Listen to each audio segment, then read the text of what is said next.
وہ کافی دیر سے گلاس وال کے اس پار یسیرا کو ہنس ہنس کے حدید خان سے باتیں کرتے ہوئے دیکھ رہا تھا اور ابل رہا تھا۔ اس نے اس سے تو کبھی اس طرح بات نہیں کی، بلکہ اس سے بات کرتے وقت تو اس کی پیشانی کے تیور ہی بگڑے ہوتے تھے، سوائے اس رات کے۔ اس رات وہ کتنی مختلف لگ رہی تھی۔ کیا وہ سب بھول گئی تھی یا اسے یاد تھا؟ وہ فائلز کہاں ہیں مس یسیرا جو یاسر کمال نے دی تھی؟ اگلے ہی پل وہ مزید ضبط نہیں کر پایا تو باہر نکل کے پوچھنے لگا، جس پہ حدید اور یسیرا نے گردن موڑ کے غصے کو ضبط کرنے کی کوشش کرتے ہوئے نہل کے تمتماتے ہوئے چہرے کو دیکھا، جس پہ اگلی پل نہل نے دیکھا کہ یسیرا حدید سے کچھ کہتی اس کی جانب بڑھ آئی تھی۔ نہل نے کینہ تو اس نظروں سے اپنی جانب سرد سی نظروں سے دیکھتے حدید کو دیکھا اور پھر یسیرا کے پیچھے آفس روم کی جانب بڑھ گیا۔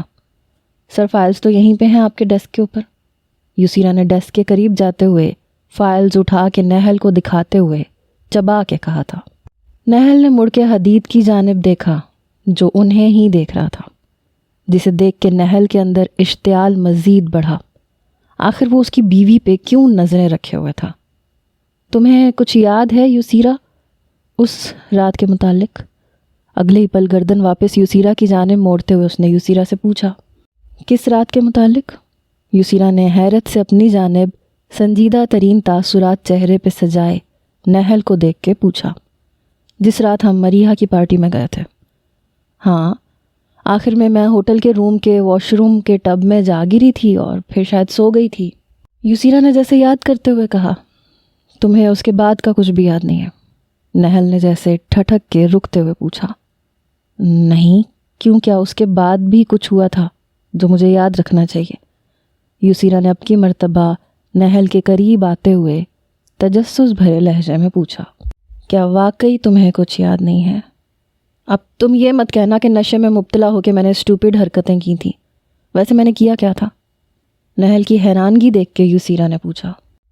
کچھ بھی نہیں، تم نے کچھ نہیں کیا تھا۔ نہل گھبرا کے فوراً انکار کر گیا۔ تم تو اس طرح گھبرا رہے ہو جیسے میں نے تمہیں… یسیرا جو گھبرائے نہل کا مضحکہ اڑانے لگی تھی کہ ایک دم رکی۔ بولنا آ گیا، چلنا آ گیا، جھگڑنا بھی آ گیا، مگر دماغ چلانا نہیں آیا، اور تو اور فلرٹ کرنا بھی آ گیا۔ ہاں نہیں، اس کے دماغ میں جیسے اپنی ہی لڑکھڑاتی خوابیدہ سی آواز تازہ ہوئی، جسے یاد کر کے اس کی آنکھیں بے یقینی سے پھیلیں۔ کیا ہوا؟ نہل نے اسے پریشانی سے دیکھا، جس پہ یسیرا نے گھبرائی ہوئی نظروں سے گردن اٹھا کے اسے دیکھا۔ اب ہینڈسم بھی تو ہو گئے ہو، اچھے بھی تو لگنے لگے ہو۔ آئی وانٹ ٹو کس یو۔ نو وے، وہ میں نہیں تھی۔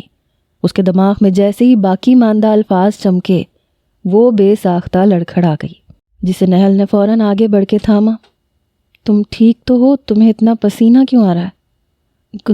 کچھ نہیں، نہل کے تشویش سے پوچھنے پہ یسیرا لڑکھڑاتے لہجے میں کہتی فوراً اس سے دور ہوتی بھاگ کھڑی ہوئی۔ گھر کے سارے لڑکے پلے گراؤنڈ میں جمع فٹ بال کھیل رہے تھے۔ سیٹرڈے نائٹ ہونے کے سبب دیر رات تک کھیلنے کا ارادہ تھا ان کا۔ ہم نے سنا ہے نہل ایک اور شادی کرنے والا ہے؟ بال کو دونوں ہاتھوں سے مخالف جانب ہٹ کرتے ہوئے ارباز نے پوچھا تھا، جسے سن کے نہل کچھ کہہ نہیں پایا تھا۔ اس کے چہرے کی بے بسی بھرے تاثرات دیکھ کے تقریباً سبھی کی ہنسی چھوٹی تھی۔ امی بہت سیریس ہیں تمہیں اور رمیسا کو لے کے، جلدی انہیں سچائی سے آگاہ کر دو، یہی بہتر ہوگا تمہارے لیے۔ کھیلتے ہوئے معاذ نے جیسے مشورے سے نوازا۔ ہاں، ورنہ تمہیں اپنی شادی کے بارے میں ایک دن پہلے پتہ چل جائے گا کہ آج تمہاری شادی ہے، اور پھر تم کچھ نہیں کر پاؤ گے۔ ارباز نے ہانک لگائی۔ میں تو کہتا ہوں شادی کر لو، مزے میں رہو گے۔ بیچارے سے ایک بیوی سنبھالی نہیں جا رہی، دوسرے کی مشورے دے رہے ہو تم۔ تبریز نے علی کو گھورا۔ اسے کہتے ہیں قسمت، لوگوں کو ایک نہیں ملتی اور نہل کو دو دو مل رہی ہیں۔ علی کی آہ کافی دلدوز تھی۔ اب جب قسمت کی بات چل ہی نکلی ہے تو میں بتا دوں، مجھ سے بڑا بدقسمت تو اس پوری دنیا میں کوئی ہے ہی نہیں۔ تبریز نے فوراً دہائی دی، جس پہ سب گیم روک کے اس کی جانب متوجہ ہوئے۔ پچھلے ہفتے جو جوتا لے کے آیا تھا 3000 کا، آج میں نے اسے سیل میں 800 کا بکتے دیکھا۔ تبریز کے تو جیسے دکھوں کی کوئی حد ہی نہیں تھی، جسے سن کے وہ سبھی اسے تسلی دلاسا دے کے واپس گیم کی جانب متوجہ ہو گئے۔ وہ پریشان سا پورے وارڈروب میں اپنے استری کیے ہوئے کپڑے ڈھونڈ رہا تھا۔ یہ پہلی مرتبہ تھا کہ اس کے وارڈروب میں ایک بھی استری کیا ہوا سوٹ موجود نہیں تھا، ورنہ سکینہ بیگم پہلے سے ہی ہر سوٹ استری کر کے رکھ جاتی تھی۔ وہ پریشان ہو رہا تھا کہ اب وہ کیا کرے۔ تبھی دروازے کی دستک پہ متوجہ ہوا، جہاں سامنے ہی استری کیا ہوا سوٹ لیے رومیسا کو دیکھ کے وہ حیران ہوا۔ یہ آپ کے کپڑے، معذرت کے ساتھ تھوڑی دیر ہو گئی، رومیسا نے اپنے دھیمے لہجے میں کہا۔ نہیں کوئی بات نہیں، مگر آپ نے یہ کیوں کیا؟ نہل اس کے ہاتھ سے ہینگر تھامتا ہوا بولا جس میں استری کیا ہوا سوٹ ہینگ تھا۔ رومیسا کو میں نے ہی کہا تھا کہ وہ اب سے نہ صرف تمہارے کپڑے استری کرے بلکہ تمہارے سارے کام بھی سنبھال لے۔ جب آگے کرنے ہی ہیں تو ابھی سے عادت ڈال لے۔ صحیح کہا نا میں نے؟ سکینہ بیگم بہت پیار سے پوچھ رہی تھی، جسے سن کے نہل کے چہرے کا رنگ اڑا تھا۔ امی مجھے آپ سے بات کرنی ہے، اس نے ایک نگاہ رومیسا کے سرخ ہوتے چہرے پہ ڈال کے سکینہ بیگم سے کہا۔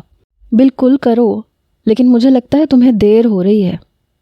ٹھیک ہے، پھر میں آپ سے بعد میں بات کرتا ہوں، سکینہ بیگم کے گھڑی کی جانب اشارہ کر کے کہنے پہ وہ پلٹ کے گھڑی میں ٹائم دیکھتا فوراً چینج کرنے کے لیے بھاگا۔ نہل نے سوچا تھا کہ وہ آفس سے آ کے سکینہ بیگم سے بات کر لے گا، لیکن وہ اتنا بیزی ہوا کہ اسے موقع ہی نہیں ملا۔ صبح جلدی جلدی کے چکر میں آفس بھاگ کھڑا ہوتا اور لیٹ نائٹ ورک کے سبب رات دیر گئے گھر آتا تو سکینہ بیگم کی جگہ رومیسا ہوتی جو اسے کھانا گرم کر کے دیتی، اور اس کے پوچھنے پہ کہ سکینہ بیگم کہاں ہیں، شرمیلے سے لہجے میں جواب ملتا کہ تائی امی سو چکی ہیں۔ اسی طرح پورا ایک ہفتہ گزر گیا، اسے سکینہ بیگم سے بات کرنے کا موقع تک نہیں ملا۔ شام کا وقت تھا، سبھی ورکرز نہ جانے کیوں آج جلدی چلے گئے تھے۔ وہ آرگینک فارمنگ اور کسانوں کے درمیان کی ایگریمنٹ کنڈیشن ریڈ کر رہا تھا۔ تبھی اس کا سیل فون بج اٹھا۔ نہل بیٹا کہاں رہ گئے، جلدی آؤ۔ سکینہ بیگم کی گھبرائی آواز پہ وہ اگلے ہی پل سب کام چھوڑ کے بھاگ کھڑا ہوا، اور گھر میں داخل ہوتے ہی وہ حیران ہوا، جہاں لان سجا ہوا تھا اور وہاں کافی گہما گہمی تھی۔ کیا آج کوئی فنکشن تھا؟ نہل آ گئے بیٹا، جاؤ تیار ہو جاؤ، کپڑے تمہیں تمہارے بیڈ پہ مل جائیں گے، تقریب شروع ہونے ہی والی ہے، جاؤ شاباش جلدی کرو۔ سکینہ بیگم کی ہڑبڑی پہ وہ گھبراتا ہوا کمرے کی جانب بڑھ گیا۔ بادامی رنگ کی سٹائلش سی ورک والی شیروانی اور واسکٹ میں وہ بہت اچھا لگ رہا تھا۔ وہ حیران سا تیار ہو کے کمرے سے نکلا تو اسے باقی لڑکے بھی تیار سے نکلتے نظر آئے۔ خیریت، آج کوئی تقریب ہے؟ اس نے ان سے پوچھا۔ ہم بھی نہیں جانتے، ہم بھی ابھی آئے ہیں۔ ویسے تائی کی تقریب ایسی ہی ہوتی ہیں، سرپرائز پارٹی جیسی۔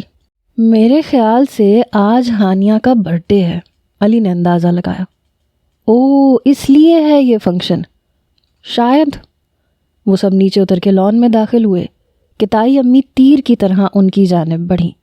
چلو بیٹا سارے مہمان پہنچ چکے ہیں، انہوں نے نہل کو کہتے ہوئے نہل کا بازو پکڑ کے کھینچا اسٹیج کی جانب لے جانے کے لیے۔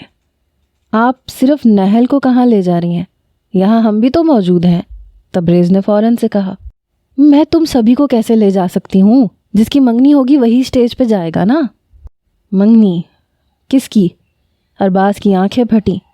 نہل کی، اور کس کی؟ وہ نہل کے ساتھ ساتھ سبھی کا ہوش اڑاتی ہوئی نہل کا بازو پکڑ کے اسٹیج کی جانب بڑھ گئی۔ تم کیوں منہ بنائے ہوئے گھوم رہی ہو؟ تبریز نے بلو کلر کے فراک میں ملبوس تیار سی مگر سڑا سا منہ بنائے گھومتی ہانیہ کو روکتے ہوئے پوچھا۔ مجھے لگا تھا یہ پروگرام میری برتھ ڈے کی خوشی میں ہو رہا ہے، مگر ابھی پتہ چلا کہ یہ سب نہل بھائی کی انگیجمنٹ کے لیے تھا۔ کسی کو میں تو یاد ہی نہیں، نہ کسی نے وش کیا نہ گفٹ دیا، ہانیہ روحان سی تب کے کہہ رہی تھی۔ Happy birthday Haniya. اس سے پہلے کہ تبریز کچھ کہتا، اپنے پیچھے سے آتی آواز پہ وہ دونوں ہی حیرت سے مڑے، جہاں مسکراتی ہوئی یسیرا ہاتھ میں بڑا سا گفٹ پیک لیے کھڑی تھی۔ اسے دیکھ کے تبریز کو زور سے ہچکی آئی۔ انہیں کس نے یہاں بلایا؟ تبریز نے دھیمے سے پریشان سے لہجے میں بڑبڑایا، جسے صرف پاس کھڑی ہانیہ ہی سن پائی تھی۔ وہ دراصل مجھے لگا پارٹی میری برتھ ڈے کے لیے ہے، اس لیے میں نے انہیں انوائٹ کر لیا تھا، ہانیہ نے تبریز سے زیادہ پریشانی سے بڑبڑایا تھا، جس پہ تبریز دانت پیس کے رہ گیا۔ تم دونوں یہ کانا پھوسی کیوں کر رہے ہو؟ یسیرا نے ان دونوں کو تیکھی نظروں سے گھورتے ہوئے پوچھا۔ وہ میں کہہ رہی تھی، تھینک یو سو مچ یسیرا، مگر اس کی کیا ضرورت تھی؟ ہانیہ فوراً ہکلا کے کہتی یسیرا سے گفٹ لے گئی۔ یسیرا ہانیہ کے جواب میں کچھ کہتی کہ وہ تینوں تالیوں کی آواز پہ چونک اٹھے۔ جہاں سبھی مہمان اسٹیج کی جانب رخ کیے خوشی سے تالیاں پیٹ رہے تھے۔ تم تو یہاں ہو تو پھر یہ تالیاں کس کے لیے بجا رہے ہیں؟ یسیرا نے کہتے ہوئے اسٹیج کی جانب دیکھا جو دوری کے سبب صاف نظر نہیں آ رہا تھا۔ وہ بات سنیں۔ تبریز نے یسیرا کو اسٹیج کی جانب بڑھتے دیکھ کے گھبرا کے روکنے کی کوشش کی، جس نے تبریز کی جانب دھیان تک نہیں دیا، اور پھر تبریز نے اسے ساکت ہو کے رکتے دیکھا، جس پہ تبریز نے بھی اسٹیج کی جانب دیکھا جہاں نہل مسکراتا ہوا رمیسا کو انگوٹھی پہنا رہا تھا۔ وہ یہ سب اچانک، تمہیں پریشان ہونے کی ضرورت نہیں ہے، میں یہ پہلے سے جانتی تھی اور میں خوش ہوں کہ اب میں بھی آزاد ہو سکتی ہوں۔ تبریز نہ جانے کیوں ساکت سی یسیرا کو وضاحت دینے کی کوشش کر رہا تھا، لیکن یسیرا اس کی بات کاٹتی سپاٹ سا بولی، جس پہ تبریز ہونک سا منہ کھولے یسیرا کو دیکھے گیا جو یہ کہہ کے نہایت مطمئن سی پلٹ کے جا رہی تھی۔ کنگریچولیشن سر۔ وہ تبریز کے ساتھ جیسے ہی اندر داخل ہوا اس کے اوپر جیسے پھولوں کی پتیوں کی بارش کرتے ہوئے ورکرز نے اس کا استقبال کیا۔ سر انگیجمنٹ مبارک ہو۔ سبھی امپلائیز نہایت خوشی سے اس سے ہاتھ ملاتے ہوئے نہایت گرم جوشی کے ساتھ اسے مبارکباد پیش کر رہے تھے، جسے نہل نہایت مشکل سے دانت پہ دانت جمائے برداشت کر رہا تھا۔ منگیتر مبارک ہو ڈیئر برو۔ بھیڑ کے ہٹتے ہی حدید خان نے سامنے سے آتے ہوئے اسے مبارکباد دی، جسے اپنے اندر ابھرتے اشتعال پہ بند باندھتے ہوئے وہ خاموشی سے مگر سرد نظروں سے حدید خان کو دیکھ کے آگے بڑھا، جہاں سامنے ہی ہاتھ میں بکے تھامے یسیرا کو دیکھ کے اس کے قدم رکے۔ Congratulations for your engagement. Yasira مسکرا کے مبارکباد دیتی اسے بکے تھما گئی، جس پہ نہل اندر تک جیسے جھلس اٹھا۔ تمہیں تائی امی کو سچائی بتا دینی تھی نہل۔ نہل جو یسیرا کو جلتی نگاہوں سے جاتا ہوا دیکھ رہا تھا، اسے اس طرح دیکھ کے تبریز نے افسوس سے کہا، تمہیں کیا لگا میں نے بتائی نہیں ہوگی؟ تم نے بتائی تھی پھر بھی؟ تبریز کے پوچھنے پہ اسے سکینہ بیگم سے کیا گیا مکالمہ یاد آیا۔ امی میں یہ منگنی نہیں کر سکتا۔ سکینہ بیگم جو اسے بازو سے پکڑ کے اسٹیج کی جانب بڑھ رہی تھیں، نہل کے کہنے پہ جیسے وہ ٹھٹک کے رکیں۔ مگر تم نے ہی کہا تھا کہ رمیسا تمہیں پسند ہے۔ ہاں وہ اچھی ہے تو میں کیسے کہتا کہ پسند نہیں ہے؟ میرا خیال ہے سبھی اسے پسند کرتے ہیں، مگر اس کا مطلب یہ تو نہیں ہے نا کہ میں اس سے شادی کرنا چاہتا تھا، وہ محتاط گھبرائے ہوئے لہجے میں کہہ رہا تھا۔ تو پھر کس سے شادی کرنا چاہتے ہو؟ وہ میرا نکاح بچپن میں ہی کر گئی تھی امی۔ سکینہ بیگم کی سنجیدگی سے پوچھنے پہ وہ ہکلایا تھا۔ تم نے پہلے کیوں نہیں بتایا؟ وہ غلطی ہو گئی، معاف کر دیں۔ اب کیا کروں میں، تم بتاؤ۔ سارے مہمان جانتے ہیں رمیسا سے تمہاری منگنی ہونے والی ہے، اگر ابھی جا کے تم منع کر دو گے تو جانتے ہو نا بچی کی کتنی بے عزتی ہوگی۔ تو میں کیا کروں؟ اس وقت خاموشی سے وہی کرو جو میں کہہ رہی ہوں، بعد میں اس معاملے کو دیکھیں گے کہ کیا کرنا ہے۔ ٹھیک ہے۔ ویسے تمہاری منقوہ وہ تمہاری سیکرٹری تو نہیں ہے جو گھر آئی تھی؟ نہیں، بالکل بھی نہیں۔ سکینہ بیگم کے ناگواری سے پوچھنے پہ وہ صاف منع کر گیا تھا۔ وہ ایک ساتھ دو مصیبتیں نہیں مول لینا چاہتا تھا۔ اس سے پتہ چلتا ہے کہ تائی امی کو بھابھی بالکل بھی پسند نہیں ہے۔ ویسے میں دعوے سے کہہ سکتا ہوں کہ تائی امی کو قطعی فرق نہیں پڑتا کہ تم نکاح شدہ ہو۔ دیکھ لینا وہ رمیسا سے تمہاری شادی کروا کے ہی رہیں گی۔ تبریز کے کہنے پہ نہل نے اسے بری طرح سے گھورا تھا۔ آج کل سچ کا تو زمانہ ہی نہیں رہا۔ اس کے گھورنے پہ تبریز نے جیسے دہائی دی تھی۔ کنگریچولیشنز فار یور انگیجمنٹ سر۔ یسیرا جو آفس روم میں کافی کی ٹرے لیے داخل ہو رہی تھی، نہل نے غصے سے کہتے ہوئے اس کے قدموں میں گلابی پھولوں سے سجا بوکے پھینکا، جو اگلے ہی پل یسیرا کے قدموں کے پاس گرتے ہوئے اپنے غلاف سے نکل کے فرش پہ بکھر گیا۔ اپنی جگہ ٹھٹک کے رکتی یسیرا نے سپاٹ نظروں سے اسے دیکھا، جو غصے میں نظر آ رہا تھا۔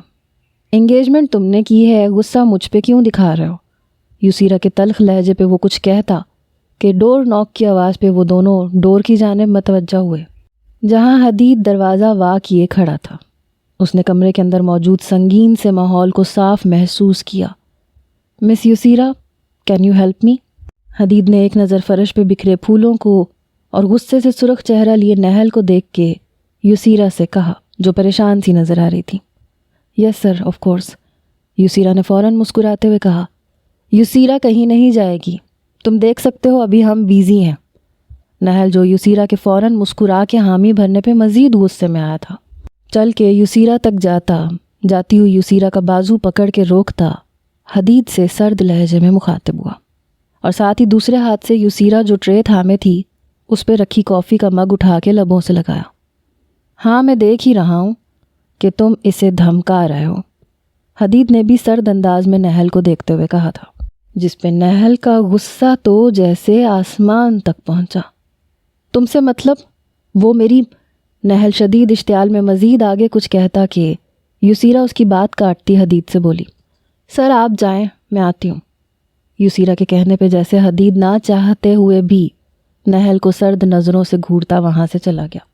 آخر تم چاہتے کیا ہو؟ یہ میرا ورک پلیس ہے نہل، میں تمہاری وجہ سے تذلیل برداشت نہیں کر سکتی، سمجھے تم؟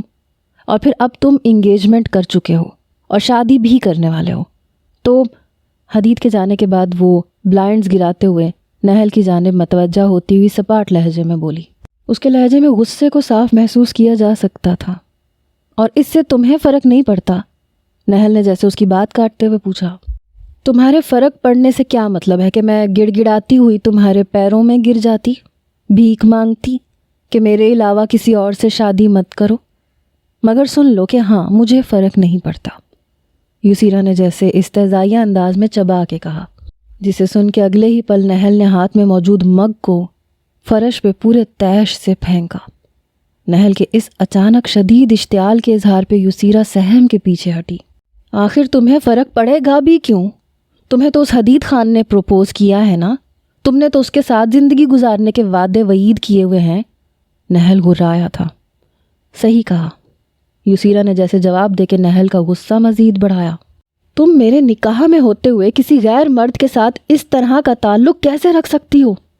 نہل آگے بڑھ کے یسیرا کو کوہنی سے پکڑ کے اسے سختی سے دیوار کے ساتھ لگاتا ہوا بولا تھا، جس کے سبب یسیرا کے سر کا پچھلا حصہ دیوار سے زور سے ٹکرایا تھا۔ تو کس نے کہا ہے تمہیں کہ اپنے نکاح میں رکھو مجھے؟ چھوڑ دو مجھے، درد بھری کراہ کو ضبط کرتے ہوئے کہا۔ وہ نہل کی آنکھوں میں دیکھ کے دو بدو بول رہی تھی۔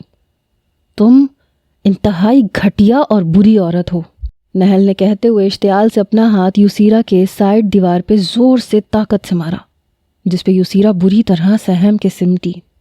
ہاں ہوں تو طلاق کیوں نہیں دے دیتے؟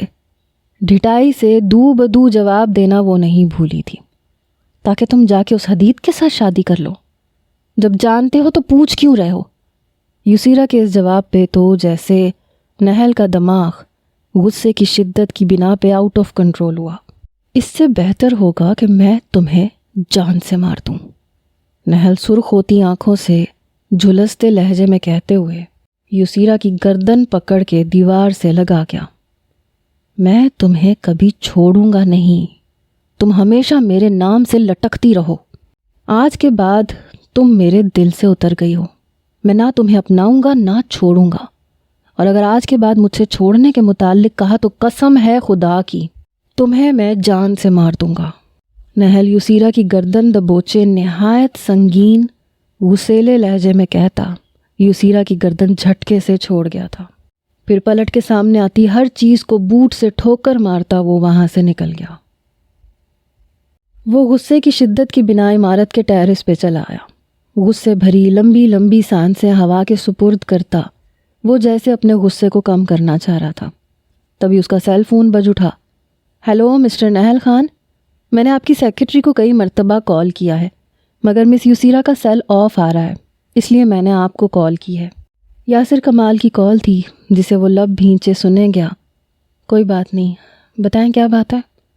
وہ واپس پلٹ کے آفس ایریا کی جانب جاتا پوچھ رہا تھا۔ آپ کو ہماری فیکٹری کے کنسٹرکشن ایریا کی وزٹ کرنا ہے، میں نے مس یسیرا کو لوکیشن سینڈ کر دی ہے، وہاں آپ کا انجینئر منتظر ہے۔ ٹھیک ہے، میں نکلتا ہوں ابھی۔ وہ حامی بھرتا اندر داخل ہوا، جہاں سامنے ہی یسیرا کو فائل لیے حدید کے ساتھ کچھ ڈسکس کرتے دیکھ کے وہ رکا۔ کیا واقعی یسیرا کو کچھ فرق نہیں پڑتا تھا کسی بھی چیز سے، اس کی محبت سے، ناراضگی سے یا نفرت سے بھی نہیں۔ اتنے غصے سے دیکھنے کی ضرورت نہیں ہے، بھابھی حدید خان کی ہیلپ کر رہی ہیں۔ اس کے قریب آ کے کھڑے ہوتے تبریز نے کہا، بھلا کیا ہیلپ کر رہی ہوگی ایک سیکرٹری اپنے قابل باس کی؟ اس نے پرتپش لہجے میں کہا، تم نہیں جانتے نا کہ وہ تمہارے اور حدید خان کے آنے سے پہلے یہاں کی جنرل ڈائریکٹر تھیں، بلکہ ابھی بھی ہیں شاید، اور ساتھ ہی تمہاری سیکرٹری کے فرائض بھی انجام دیتی ہیں۔ اگر وہ پہلے ہی ایک بڑی پوسٹ پہ تھی تو سیکرٹری بننے کی کیا ضرورت تھی؟ تبریز کے اس انکشاف پہ وہ حیران ہوا تھا۔ یہ تو میں نہیں جانتا، یہ تو تمہارے اور حدید خان کے آنے کے بعد ہوا ہے، شاید احسان خان نے کہا ہوگا ایسا بھابھی سے۔ تبریز نے جیسے سوچتے ہوئے کہا، ویسے حدید خان تو یہاں مجھ سے پہلے سے ہوگا نا؟ نہیں، وہ بھی ابھی ابھی جوائن ہوا ہے، جب سے تم نے جوائن کیا ہے، کیونکہ وہ بھی تو ابھی آیا فوراً سے اپنی ایجوکیشن مکمل کر کے۔ تو وہ ایک عام سی سیکرٹری کیوں بنی؟ تبریز کی بات سن کے اس کے دماغ میں سوال کے ساتھ ہی جیسے کچھ تازہ ہوا۔ یسیرا، آپ آج سے نہل کی سیکرٹری ہیں، لیکن گرینڈ پا میں چاہتا ہوں کہ مس یسیرا میری سیکرٹری بنے۔ یس سر، مجھے بھی حدید سر کی سیکرٹری بن کے خوشی ہوگی کہ میں کسی قابل شخص کی سیکرٹری ہوں۔ اس کے ساتھ ہی وہ جیسے سب سمجھ چکا تھا کہ یسیرا حیات اپنی اعلیٰ پوزیشن چھوڑ کے سیکرٹری کیوں بننا چاہتی تھی۔ یقیناً اس کی وجہ حدید ہوگا، وہ حدید کی سیکرٹری بننا چاہتی تھی، مگر بیچ میں نہل اچانک ٹپک پڑا، جس کے سبب یسیرا کا پلان فلاپ ہو گیا۔ حدید خان، وہ حدید خان کو دیکھتے ہوئے لب بھینچا تھا۔ کل بھی یسیرا نے اس کے اور حدید خان میں سے حدید خان کو چنا تھا، اور آج بھی حدید خان کو ہی چنا تھا۔ وجہ صاف تھی، حدید خان کی عمارت اور دولت۔ حدید خان اپنی دولت اور جائیداد سے دنیا بھر کی ساری نعمتیں اس کے قدموں میں ڈھیر کر سکتا تھا، جو وہ نہیں کر سکتا تھا۔ کل بھی تو اس نے اسی وجہ سے اسے ٹھکرایا تھا۔ تو تمہاری قیمت دولت اور جائیداد سے ہے، تم اس کی ہوگی جو زیادہ مالدار ہوگا۔ تو آج میں خود سے وعدہ کرتا ہوں، میں تمہیں تمہاری منہ مانگی قیمت پہ خریدوں گا یسیرا حیات۔ اس نے جیسے جھلستے اعصاب کے ساتھ خود سے عہد کیا تھا۔ مس یسیرا، ہمیں کنسٹرکشن سائٹ پہ جانا ہے۔ نہل کے سرد سپاٹ تحکم بھرے لہجے پہ سبھی نے اسے مڑ کے حیرت سے دیکھا، جو نہایت سرد تاثرات چہرے پہ سجائے باہر کی جانب بڑھ گیا تھا۔ اسے پہلی مرتبہ اس لہجے میں کہتے امپلائیز نے سنا تھا، لوکیشن سینڈ کرو مجھے اور کسی دوسری گاڑی میں آؤ۔ اکھڑ تحکمانہ لہجہ تھا اس کا۔ نہل کے پیچھے بھاگ کے اس کی گاڑی تک جاتی یسیرا نے حیرت سے اسے دیکھا تھا، جس کی گاڑی اگلے ہی پل زن سے گزر چکی تھی۔ جب یسیرا کنسٹرکشن سائٹ پہ ہانپتی ہوئی پہنچی تو نہل یلو کلر کا سیفٹی ہیلمٹ پہنے انجینئر سے باتوں میں مصروف تھا۔ اگلے ہی پل نہل انجینئر سے بات کرتا ہوا چل رہا تھا کہ وہ بھی اس کے ساتھ ساتھ چلنے لگی اور ہیلمٹ سر پہ پہننے لگی، جو اس کے آتے ہی کسی ورکر نے اسے تھمایا تھا۔ کیا ہوا؟ نہل کے رک کے اسے سرد سی نظروں پہ گھورنے پہ یسیرا بے ساختہ گڑبڑائی۔ مس یسیرا حیات، کیا آپ سیکرٹری کے مینرز جانتی ہیں؟ آئندہ آپ صرف ایک سیکرٹری ہوں گی، یہ یاد رکھیے گا۔ اس کے تنبیہ لہجے اور آنکھوں میں اتنی اجنبیت در آئی کہ یسیرا بس اسے دیکھتی رہ گئی۔ نہل کے انجینئر کے ساتھ آگے بڑھ جانے پہ وہ دھیرے سے اس کے پیچھے چلنے لگی۔ وہ 3rd فلور پر تھے۔ انجینئر اسے اپنا منصوبہ بتا رہا تھا، جسے وہ نہایت دھیان سے سنتا مڑا۔ ان کے پیچھے ہی یسیرا تھی، جو 3 سیڑھیاں اوپر کھڑی انہیں دیکھ رہی تھی۔ انجینئر کے بتائے ہوئے ایریے پہ نگاہ ڈالتے ہوئے اس کی نگاہ یسیرا کی جانب گئی، جو بدستور اپنی جگہ پہ کھڑی تھی اور نہ جانے کیوں سر جھٹک رہی تھی۔ وہ اس پہ سے اگلے ہی پل نظریں ہٹا جاتا کہ کچھ غیر معمولی سا اسے یسیرا میں محسوس ہوا، جو اگلے ہی پل آنکھیں بند کرتے ہوئے سامنے کی جانب لہرائی۔ یسیرا کو دیکھتے نہل کا دل جیسے لمحے بھر کے لیے رکا۔ اس سے پہلے کہ وہ گرتی، اگلے ہی پل وہ بھاگ کے جاتا اسے سنبھال کے اپنے بازوؤں میں اٹھا گیا۔ یسیرا، کیا ہوا؟ اپنی آنکھیں کھولو۔ وہ پریشان سا یسیرا کو پکارتے ہوئے نیچے کی جانب بڑھا تاکہ اسے ہاسپٹل لے جائے، مگر یسیرا نے کوئی جواب نہیں دیا تھا۔ کیا ہوا ہے ڈاکٹر، سب ٹھیک تو ہے؟ یہ اچانک بے ہوش کیوں ہو گئی تھی؟ شاید اسٹریس لینے کے سبب ان کی یہ حالت ہوئی ہے، انہیں کچھ دنوں تک مکمل آرام کی ضرورت ہے۔ ان کے ہوش میں آتے ہی آپ انہیں لے جا سکتے ہیں۔ نہل کے بے قراری سے پوچھنے پہ ڈاکٹر تسلی دیتا ہوا آگے چلا گیا۔ کیا دوسروں کو اسٹریس دینے والی خود بھی اسٹریس لے سکتی ہے؟ نہل حیران سا یسیرا کے قریب جاتا بے ہوش سی یسیرا کو دیکھ کے سوچ رہا تھا، آخر کس چیز کا اسٹریس لے لیا یسیرا نے، وہ جو اس طرح اچانک ہی بے ہوش ہو گئی۔ نہل پریشان نظروں سے اسے دیکھتا اپنا ہاتھ بڑھا کے دھیرے سے اس کے چہرے پہ گرتے بالوں کو پیچھے کر گیا۔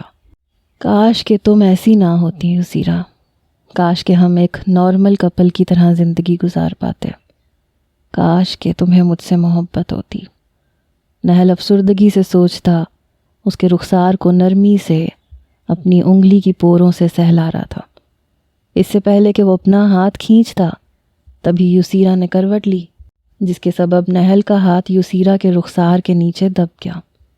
وہ دھیرے سے اپنا ہاتھ نکالنا چاہ رہا تھا کہ یسیرا اس کا ہاتھ پکڑ کر سر مزید آگے کرتے ہوئے اس کے بازو پہ سر رکھ گئی، جس کے سبب نہل کو جھکنا پڑا۔ ترچھے ہو کے کھڑے نہل نے ایک اور مرتبہ کوشش کی کہ اپنا بازو یسیرا کے سر کے نیچے سے نکال سکے، مگر یسیرا مزید کسمساتے ہوئے نہل کے بازو پہ گرفت مضبوط کرتی اپنا سر مزید آگے سرکا گئی۔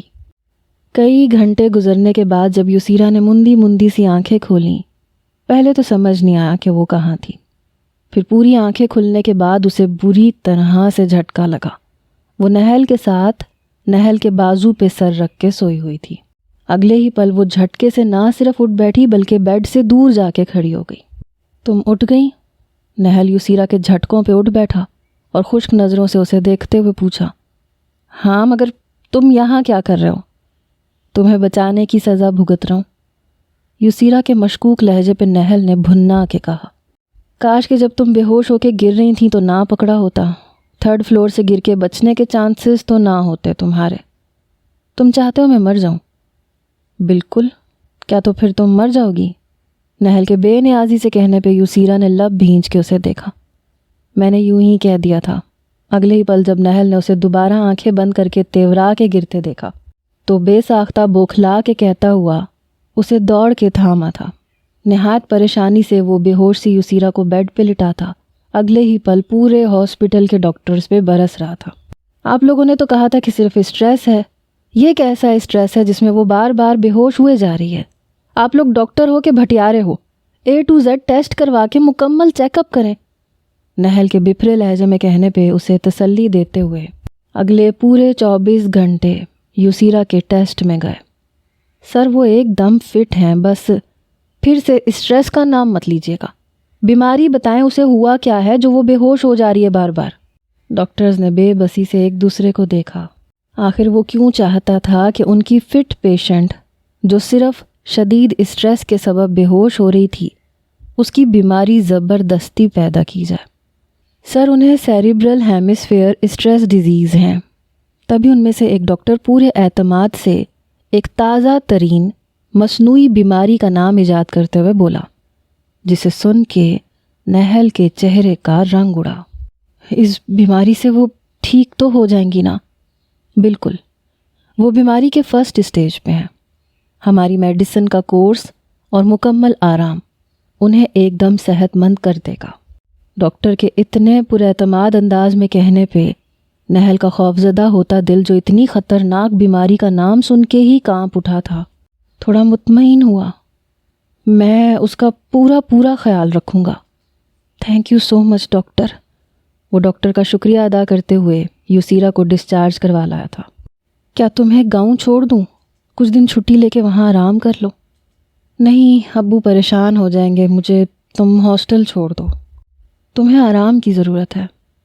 ہاں تو کیا ہوا، کر لوں گی۔ یسیرا کے لاپرواہی اسے سخت زہر لگ رہی تھی۔ مجھے یہاں کیوں لائے ہو؟ اگلے ہی پل ہوٹل کے سامنے گاڑی رکتے دیکھ کے یسیرا نے بے ساختہ پوچھا۔ تمہیں مکمل آرام کی ضرورت ہے اور تم اپنے گھر جانا نہیں چاہتی، تو پھر یہاں تمہارا خیال میرے علاوہ اور کون رکھے گا؟ ہاں مگر تم یہ بھی تو چاہتے تھے کہ میں مر جاؤں۔ اب بھی چاہتا ہوں، نہل نے خشک لہجے میں کہا۔ تو پھر یہ دکھاوا کیوں کر رہے ہو؟ کیونکہ تم اس دنیا میں میرا واحد رشتہ ہو جس کا خیال مجھے نہ چاہتے ہوئے بھی رکھنا ہوگا۔ میں نہیں چاہتا کہ اماں جو تمہیں بے حد چاہتی تھیں یہ جان کے مجھ سے ناراض ہو جائیں کہ جب تمہیں ضرورت تھی تو میں نے تمہارا ساتھ کیوں نہیں دیا۔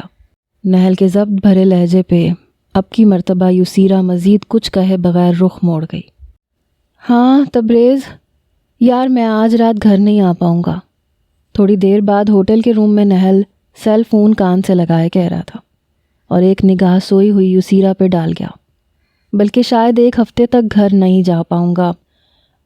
دراصل وہ تبریز کو ساری بات بتا گیا۔ اسے فون رکھے آدھا ہی گھنٹہ ہوا تھا کہ ڈور بیل کی آواز پہ وہ دروازے کی جانب بڑھا۔ وہ جانتا تھا کہ دروازے پہ یقیناً تبریز ہوگا جسے اس نے کپڑے اور ضرورت کا سامان لانے کے لیے کہا تھا، مگر دروازہ کھولنے پہ نہل کے دیوتا کوچ کر گئے، کیونکہ سامنے سکینہ بیگم غصے کے ساتھ کھڑی نظر آئیں، جو دروازہ کھلتے ہی اگلے ہی پل کمرے میں گھسیں۔ کہاں ہے وہ لڑکی جس کے ساتھ تم اس ہوٹل میں رکے ہوئے ہو؟ سکینہ بیگم کے غصے سے کہنے پہ وہ بری طرح بوکھلایا اور ان کے پیچھے آتے تبریز کو دیکھا جو قطعی رونی صورت بنائے ہوئے تھا۔ تو یہ ہے تمہاری منکوہا، کیا اسی سے نکاح کرنا تھا تمہیں؟ اگلے ہی پل وہ بیڈ روم میں گھسیں، جہاں یسیرا کو دیکھ کے وہ سخت ناپسندیدگی سے بولیں۔ یسیرا جو شور شرابے کی آواز سے اٹھ بیٹھی تھی، ناسمجھی سے انہیں دیکھ کے ان کے پیچھے سہمے ہوئے سے کھڑے نہل اور تبریز کو دیکھا۔ ویسے کیا گھر چھوڑ دیا ہے اس کے لیے؟ نہیں امی، وہ یسیرا بیمار ہے، یہاں اس کا خیال رکھنے والا کوئی نہیں ہے تو اس لیے۔ سکینہ بیگم کے تیکھے تیوروں سے پوچھنے پہ نہل گھبرا کے ہکلاتے ہوئے وضاحت دے رہا تھا۔ تو گھر لے آتے، اس ہوٹل میں رکھنے کی کوئی ضرورت نہیں ہے۔ اگرچہ مجھے یہ چلتر باز قسم کی لڑکی بالکل بھی پسند نہیں ہے، مگر اپنے بیٹے کے لیے میں برداشت کر لوں گی۔ جی ٹھیک ہے۔ یسیرا حیرت سے سکینہ بیگم اور نہل کو دیکھے گئی، اور سکینہ بیگم کے اپنے بارے میں اظہار خیال کو سن کے تو جیسے وہ بری طرح جل اٹھی۔ میں کہیں نہیں جاؤں گی، یسیرا نے فوراً تنک کے کہا، جس پہ سکینہ بیگم نے اسے گھور کے دیکھا۔ ان دونوں کو ایک دوسرے کو ٹپیکل ساس بہو کی طرح گھورتے دیکھ کے تبریز اور نہل بری طرح گھبرائے۔ امی آپ جائیں، میں یسیرا کو لے کے آتا ہوں۔ ہاں چلیں تائی امی۔ میرے معصوم سے بچے کے لائق تو یہ لڑکی بالکل بھی نہیں ہے۔ نہل اور تبریز کے گھگیانے پہ سکینہ بیگم یسیرا کو سخت ناپسندیدگی سے گھورتی باہر چلی گئی۔ میں اس عورت کے گھر ہرگز نہیں جاؤں گی۔ سکینہ بیگم کے آخری جملے پہ یسیرا بری طرح سے تپ اٹھی۔ وہ عورت میری ماں جیسی ہے، جو مجھے ساری دنیا نے ٹھکرا دیا تھا، یہاں تک کہ میری بیوی نے بھی، تو اس عورت نے مجھے سہارا دیا تھا۔ وہ عورت میرے لیے بہت اہم ہے۔ نہل کے سنجیدہ لہجے میں کہنے پہ یسیرا کچھ بڑبڑا کے کہتی سر جھٹکتی اٹھ کھڑی ہوئی۔ تغلق ہاؤس میں اتنے سارے افراد رہتے تھے کہ مزید روم کے ہونے کی گنجائش ہی نہیں تھی، اور یوں بھی سکینہ بیگم کے مطابق وہ نہل کی بیوی تھی، سو نہل کے کمرے میں ہی اس کے رہنے کا انتظام ہوا۔ اس کو تغلق ہاؤس آئے ابھی 2 سیکنڈ بھی نہیں ہوئے تھے کہ اگلے ہی پل پورا گھر نہل کے کمرے میں نہل کی بیوی کو دیکھنے کے لیے امڑ آیا تھا، جس میں سے کچھ اگر یسیرا کو دیکھ کے خوش ہو رہے تھے تو کچھ اسے ناپسند کر رہے تھے۔ ناپسند کرنے والے خصوصاً وہ لوگ تھے جنہیں رومیسا سے ہمدردی ہو رہی تھی۔ اس ملنے ملانے کا سلسلہ 3-4 گھنٹے تک چلتا رہا، جسے یسیرا نے نہایت تحمل سے برداشت کیا۔ کمرے کے خالی ہوتے ہی جیسے وہ اپنا تحمل کھوتی، سخت برا منہ بنائے تکیے پہ گری۔ آخر وہ اس چڑیا گھر میں کیسے رہ رہا تھا؟ یسیرا نے ابھی واش روم سے کپڑے تبدیل کر کے نکلتے نہل کو دیکھ کے سوچا، بھائی یہ یسیرا کے لیے ہے۔ تبھی دروازہ نوک کرنے پہ نہل کی اجازت پہ اندر آتی ہانیہ نے مسکرا کے یسیرا کو دیکھ کے کہا اور نہل کو ٹرے تھمائی، اور ہاں سب آپ کا نیچے ڈنر کے لیے ویٹ کر رہے ہیں۔ جاتے جاتے ہانیہ اس سے بول گئی، جس پہ وہ سر ہلا گیا۔ کھانا کھا کے میڈیسن لے لو۔ نہل سائڈ ٹیبل پہ ٹرے رکھتا اس سے مخاطب ہوا، جو آنکھیں بند کیے سونے کے موڈ میں نظر آ رہی تھی۔ مجھے نہیں کھانا اور نہ مجھے میڈیسن لینی ہے، یسیرا نے بند آنکھوں سے جواب دیا۔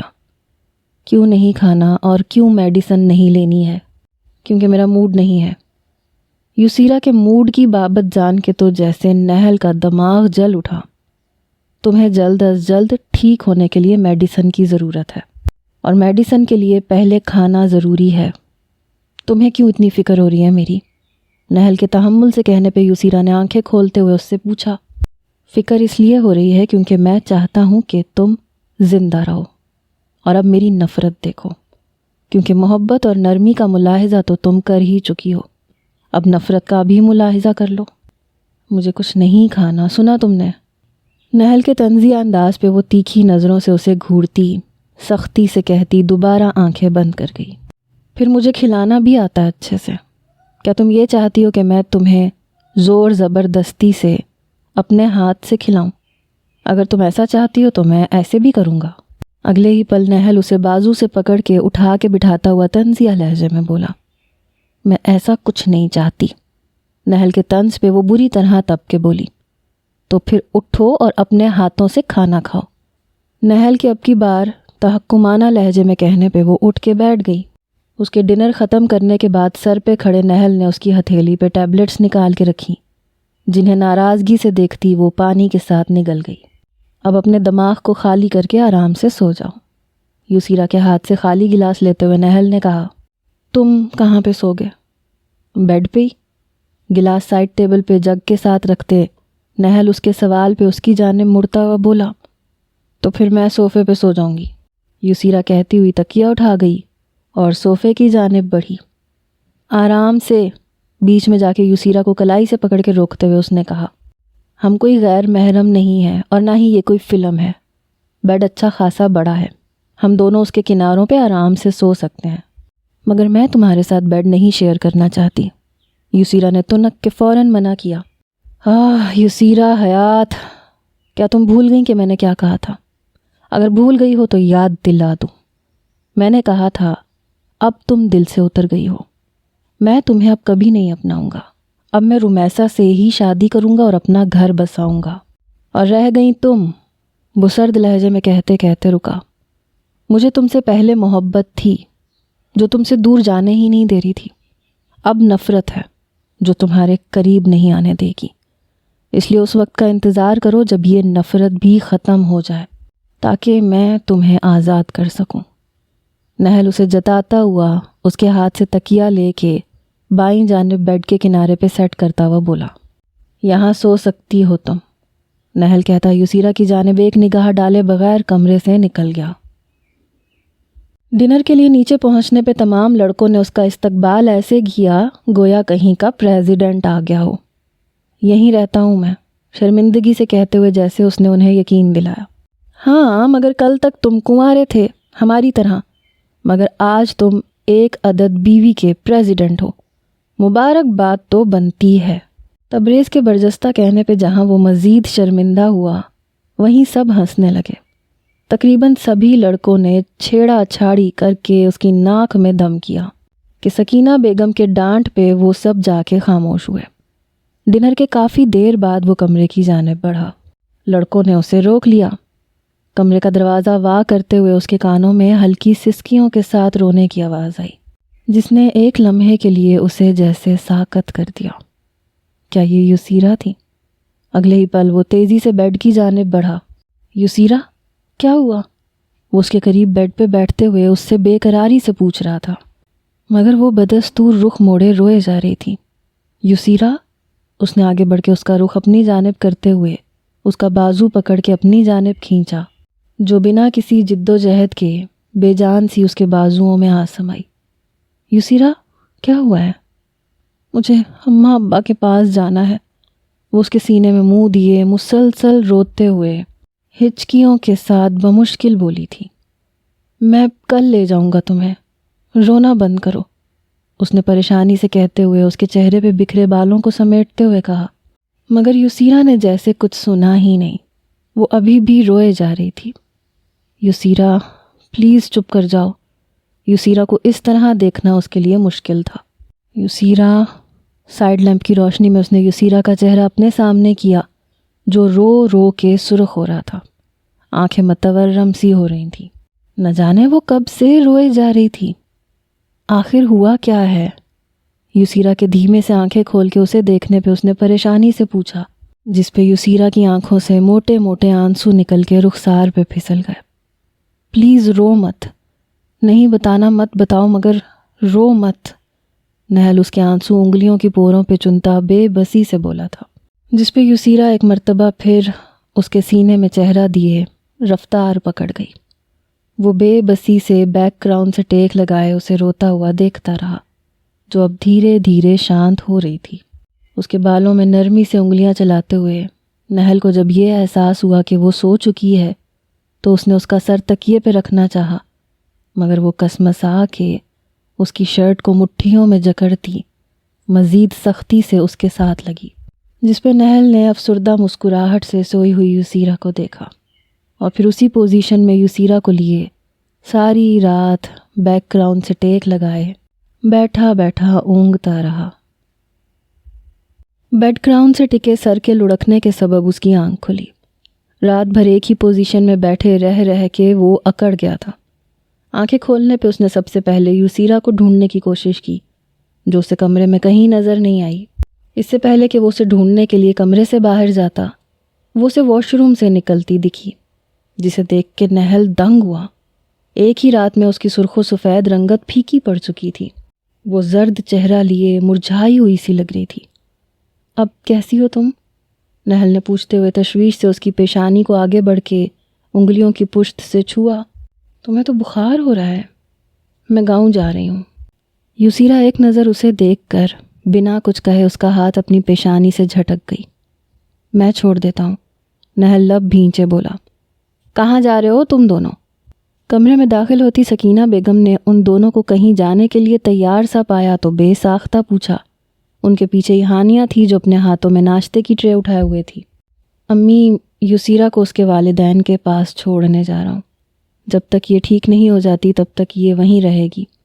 کوئی ضرورت نہیں کہیں جانے کی، یہاں بھی تمہاری بیوی کی تیمارداری ہو جائے گی، ورنہ اس کی ماں کہے گی سسرال والے ایک دن بھی اپنی بہو کی دیکھ بھال نہیں کر سکے۔ نہل کے دھیمے لہجے میں کہنے پہ سکینہ بیگم سختی سے بولی تھی۔ مگر امی، میں نے کہا نا نہیں، میں نے فیملی ڈاکٹر کو کال کر دی ہے، وہ آتے ہی ہوں گے، اور آج تمہیں دیر نہیں ہو رہی آفس جانے کے لیے؟ سکینہ بیگم کے قطعی لہجے پہ اگلے ہی پل نہل ہتھیار ڈالتا غلطی سے بھی یسیرا پہ نظر ڈالے بنا وہاں سے نکل گیا۔ لڑکی، تمہیں کچھ کہنا ہے؟ نہل کے جاتے ہی سکینہ بیگم نے یسیرا سے پوچھا۔ آپ نے کچھ چھوڑا ہی کہاں ہے کچھ کہنے کے لیے، یسیرا سر جھٹک کے کہتی بیڈ کی جانب بڑھ گئی، جس پہ سکینہ بیگم اسے تیز نظروں سے گھور کے رہ گئی۔ ابھی وہ بیمار تھی تو وہ تھوڑی نرمی برت رہی تھی۔ نہل کو آج ان گاؤں کا وزٹ کرنا تھا جنہوں نے آرگینک فارمنگ سے اپنا کانٹریکٹ ختم کر لیا تھا۔ یسیرا کی طبیعت ناساز ہونے کے سبب وہ اکیلا ہی نکل پڑا۔ سر، ابھی وہ کار میں بیٹھا ہی تھا کہ تبریز کمپنی سے دوڑ کے نکلتا ہوا نظر آیا۔ سر؟ نہل نے تعجب سے پوچھا۔ یس سر، آج میں آپ کا سیکرٹری ہوں، تبریز گاڑی کا ڈور کھول کے بیٹھتے ہوئے بولا، اور یہ رہی آپ کی کافی۔ ساتھ ہی کہتے ہوئے تبریز نے کافی کا کین اس کی جانب بڑھایا۔ تمہیں میرا سیکرٹری کس نے بنا دیا؟ نہل نے تبریز سے کافی کا کین تھامتے ہوئے پوچھا۔ اوپر سے آرڈرز آئے ہیں باس، میم یسیرا حیات سے۔ تبریز ایک آنکھ شرارت سے بند کرتا ہوا بولا۔ اس لڑکی کو بیماری میں بھی چین نہیں ہے۔ نہل سر جھٹک کے بڑبڑاتا ہوا کافی کے مگ کو لبوں سے لگا گیا تھا۔ کیونکہ وہ تمہیں چاہتی ہے۔ تبریز کے تڑ سے کہنے پہ کافی کا گھونٹ بھرتے نہل کو بے ساختہ اچھو لگا۔ تمہیں کیوں دورہ پڑ گیا؟ کھانستے ہوئے نہل کی پیٹھ پہ مکہ مارتے ہوئے تبریز نے پوچھا۔ یہ سننے میں بہت اچھا لگا مگر حقیقت سے کوسوں دور ہے۔ اگلے ہی پل نہل جیسے خود پہ ہنستے ہوئے بولا۔ دیکھو، میں یہ ثابت کر دوں گا کہ بھابھی کو تمہاری فکر ہے، تبریز چیلنج بھرے لہجے میں کہتا، سیل فون پہ یسیرا کا نمبر ڈائل کرتا، فون کو اسپیکر پہ ڈال گیا۔ ہاں، کیا ہوا؟ سب ٹھیک تو ہے؟ نہل نے گڑبڑ تو نہیں کر دی؟ یسیرا کی اکھڑ مگر نکاہت بھری آواز اسے سنائی دی، جس پہ تبریز نے گڑبڑا کے نہل کو دیکھا جو جتاتی نظروں سے اسے ہی دیکھ رہا تھا۔ بھابھی، مجھے یہ پوچھنا، بھابھی، سوری یسیرا میڈم، مجھے یہ پوچھنا تھا کہ آپ نے مجھے نہل کا سیکرٹری کیوں بنایا؟ آپ نہل کے لیے فکر مند تھیں اس لیے نا؟ یسیرا کے تیکھے لہجے پہ تبریز گڑبڑاتا ہوا فوراً تصحیح کر گیا۔ ہاں فکر مند تھی، یسیرا کے منہ سے سن کے جہاں تبریز خوشی سے اچھل پڑا اس لیے کہ وہ صحیح ثابت ہوا، وہیں یسیرا کی بات سن کے نہل کی آنکھیں حیرت سے پھیلیں۔ فکر مند تھی گاؤں والوں کے لیے، خصوصاً آرگینک فارمنگ کمپنی کے لیے، کہیں نہل ان کی امیدوں کو ڈبو نہ دے، اس لیے تمہیں ساتھ بھیجا ہے۔ اگر وہ کچھ گڑبڑ کر دے تو تم سنبھال لینا، سمجھے؟ یسیرا یہ کہہ کے کال کاٹ چکی تھی، مگر تبریز اب صدمے سے سیل فون کو دیکھ رہا تھا اور نہل کی پیشانی پہ یسیرا کی بات سن کے بل پڑے تھے۔ ایسے چاہتے ہیں نا؟ تبریز سے استزائیہ لہجے میں کہتے ہوئے وہ ونڈو سے باہر جھانکنے لگا۔ اندر غم و غصہ دوڑا تھا، وہ اس پہ ذرا سا بھی بھروسہ نہیں کرتی، ذرا سا بھی نہیں۔ سمجھ نہیں آیا کہ یہ جان کے غصہ زیادہ تھا یا دکھ۔ وہ دونوں گاؤں کے اندر پہنچے تو دیکھا کہ ایک بڑے سے برگد کے پیڑ کے گرد پورا گاؤں جمع تھا۔ یہاں کیا ہو رہا ہے؟ تبریز بڑبڑاتا ہوا گاڑی سے نکلا، وہ بھی اس کے ساتھ ہی نکلا۔ آپ لوگ کون ہیں؟ ان کے قریب پہنچنے پہ درخت کے نیچے موجود چند لوگ جو کہ گاؤں کے مخصوص افراد نظر آ رہے تھے، ان میں سے ایک نے پوچھا، جس کے سر پہ بڑی سی پگڑی موجود تھی، انداز روبدار تھا۔ یہ شاید گاؤں کا سرپنچ ہے۔ شاید؟ تبریز کے اس کے کان میں سرگوشی کرنے پہ اس نے گردن موڑ کے تبریز سے آئی برو اچکا کے پوچھا، جس پہ تبریز نے اپنی بتیسی کی نمائش کی۔ میں آرگینک فارمنگ سے ہوں، نہل نے اپنا تعارف کروایا۔ اب کیا کرنے آئی ہے یہ کمپنی؟ دھوکہ دڑی کرتی ہے یہ کمپنی۔ اچانک ہی جیسے گاؤں کے لوگوں نے نہل سے سنا، وہ غصے سے بھڑک اٹھے۔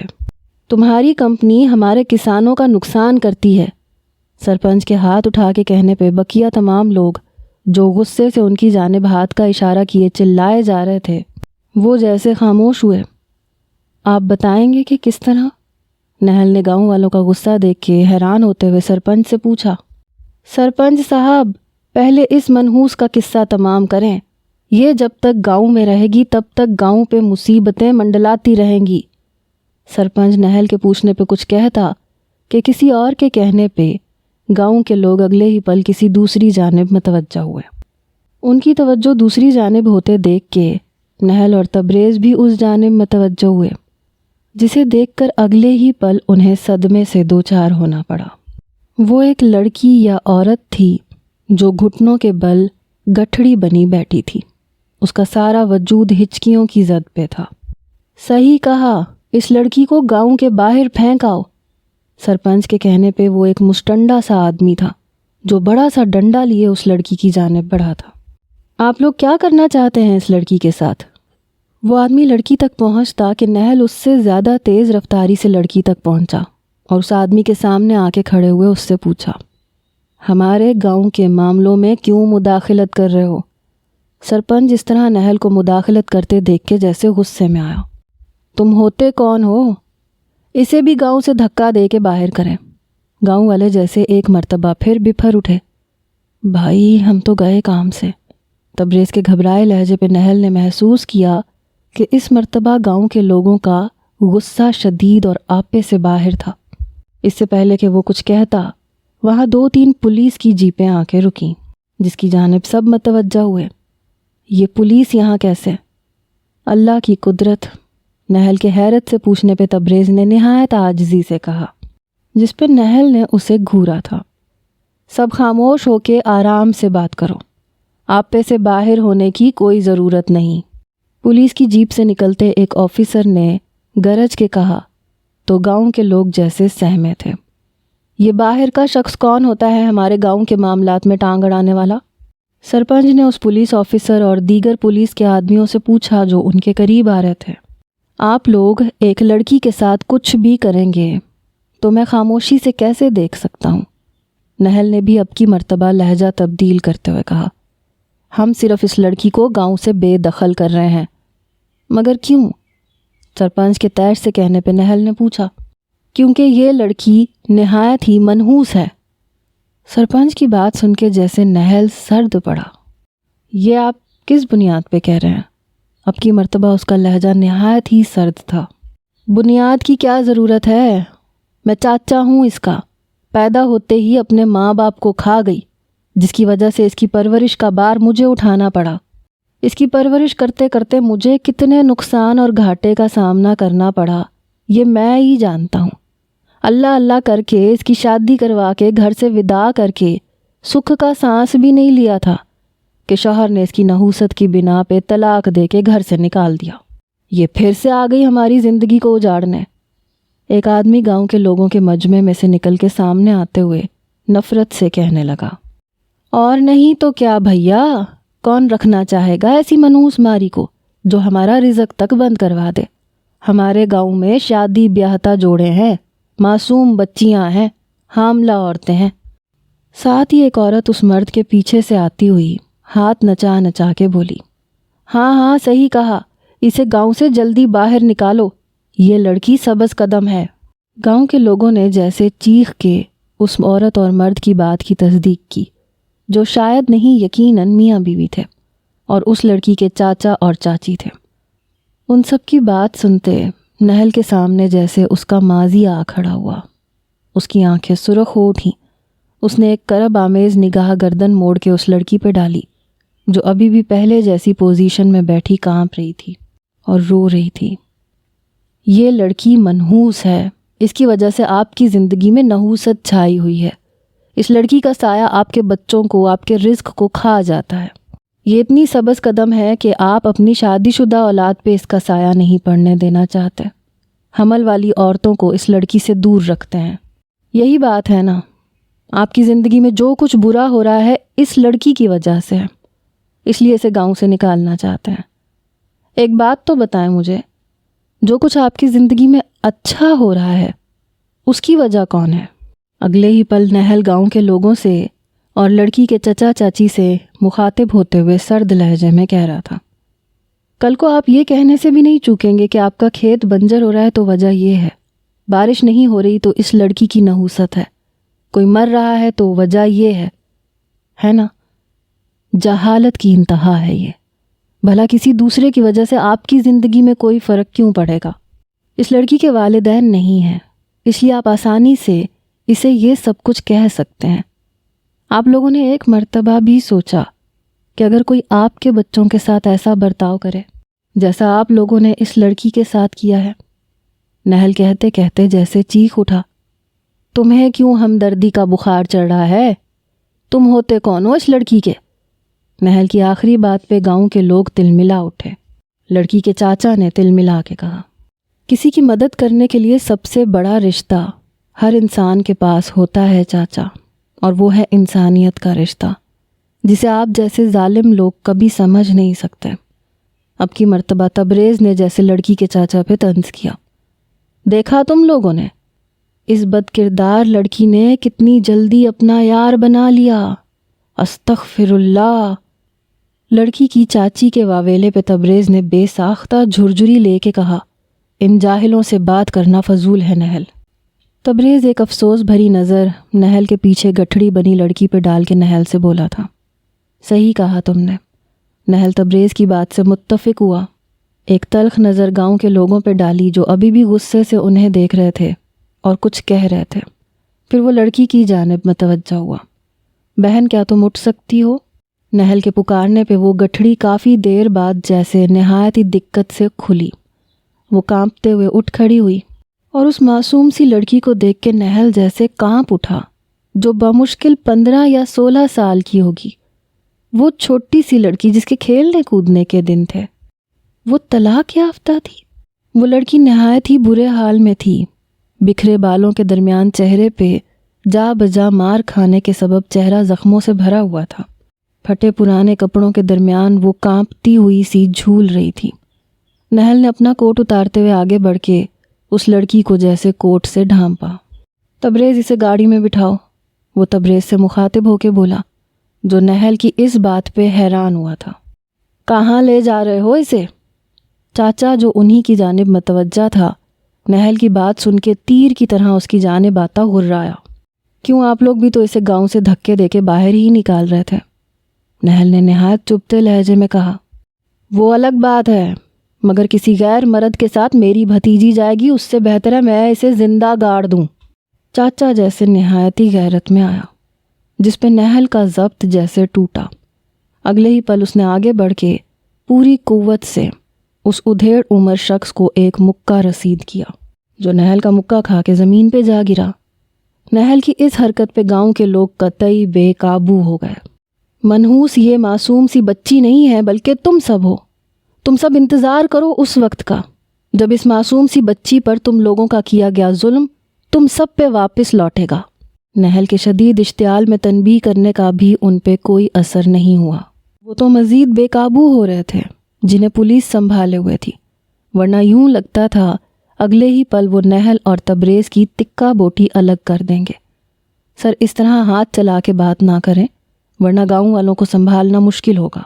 پولیس آفیسر نے جیسے تنبیہ کی۔ میں یہاں مزید ایک پل بھی نہیں رکنا چاہتا، میں اس لڑکی کو لے کے جا رہا ہوں۔ آپ ایسا نہیں کر سکتے، نہل کے قطعی لہجے پہ پولیس آفیسر نے پریشانی سے کہا۔ تو آپ چاہتے ہیں میں اسے یہاں چھوڑ دوں تاکہ یہ سب انسان نما درندے اسے مار ڈالیں؟ آپ سمجھنے کی کوشش کریں سر، گاؤں کے لوگ اپنے گاؤں کی کسی بھی لڑکی کو یوں ہی بنا کسی رشتے کے کسی غیر مرد کے ساتھ نہیں جانے دیں گے۔ نہل کے بپھر کے کہنے پہ پولیس آفیسر نے جیسے نہل کو سمجھانا چاہا۔ واہ، غیرت تو دیکھو ان لوگوں کی، لڑکی پہ ظلم و زیادتی کرتے وقت سوئی رہتی ہے، اور جب کوئی اس لڑکی کی مدد کرنا چاہے تو غیرت جاگ اٹھتی ہے۔ Sir please try to understand, Nahal کے غصیلے انداز میں طنز کرنے پہ آفیسر نے جیسے منت کی۔ انسپکٹر ٹھیک کہہ رہے ہیں نہل، لڑکی کو لے جانے کے لیے ہمیں کوئی اور طریقہ ڈھونڈنا ہوگا۔ تبریز کے کہنے پہ وہ تبریز کو دیکھتے ہوئے پرسوچ انداز میں سر ہلا گیا۔ ٹھیک ہے، میں نے ڈھونڈ لیا طریقہ۔ آپ لڑکی کے چاچا کو جا کے کہیں کہ لڑکی کا نکاح کروا دے، تو پھر تو اس کا شوہر حق رکھ پائے گا کہ وہ اسے لے جائے۔ پولیس آفیسر اس کی بات سن کے ایک لمحے کے لیے دنگ ہوا، پھر اگلے ہی پل سر اس بات میں ہلاتا لڑکی کے چاچا کی جانب بڑھا۔ تمہیں بھابھی جان سے مار دیں گی نہل؟ تبریز جس کا منہ نہل کا طریقہ سن کے حیرت سے کھلا ہوا تھا، اس نے بے ساختہ کہا۔ کیوں؟ نہل نے سیل فون پاکٹ سے نکالتے ہوئے پوچھا۔ کیا مطلب کیوں؟ جب تم ان کے ہوتے ہوئے دوسرا نکاح بھی کرو گے تو وہ کیا کوئی بھی لڑکی اپنے شوہر کو جان سے مار سکتی ہے؟ تبریز کو یسیرا کے لیے بہت برا لگ رہا تھا، اس لیے چڑ کے بولا، یہ کس نے کہا کہ میں نکاح کر رہا ہوں؟ یسیرا کے علاوہ میں کسی دوسری لڑکی کے متعلق سوچ بھی نہیں سکتا، نہل سنجیدگی سے کہتے ہوئے سیل فون پہ نمبر ڈائل کرتا سیل فون کان سے لگا گیا۔ تو پھر کون نکاح کرنے والا ہے اس لڑکی سے؟ تبریز کا منہ تو صدمے اور حیرت کی شدت سے کھلا۔ میرے اور تمہارے علاوہ یہاں کون ہے؟ نہل نہایت اطمینان سے جواب دیتا، تبریز کو نہایت بے اطمینان کرتا سیل فون کی جانب متوجہ ہوا۔ السلام علیکم امی۔ اس نے سیل فون پہ سکینہ بیگم کو سارے حالات سے باخبر کیا، اپنا حل پیش کیا کہ وہ لڑکی کو تبریز کے نکاح میں لا کے تغلق ہاؤس لے کے آ رہا ہے۔ سکینہ بیگم اور تبریز کے امی ابو کو تھوڑا وقت لگا کنونس ہونے میں، مگر جب انہوں نے اتنی کم عمر لڑکی پہ ظلم و زیادتی کی بابت سنا تو وہ کانپ اٹھے، اور ناچار انہیں نہل کی ضد اور اصرار کے سامنے حامی بھرنی پڑی۔ اور پھر دیکھتے ہی دیکھتے تبریز اور اس لڑکی کا نکاح آنن فانن ہوا، جس میں ہمارے ایمرجنسی دلہے صاحب کافی صدمے میں ملوث تھے۔ گاؤں والے جیسے اس لڑکی کا مکمل انتظام کر کے مطمئن ہو چکے تھے۔ نہل کا دل ان گاؤں کے لوگوں سے اس بری طرح سے اٹھا کہ اس نے ان سے مزید ایگریمنٹ کے بارے میں بات نہیں کی اور اس لڑکی کو لے کے گاؤں سے نکل پڑا۔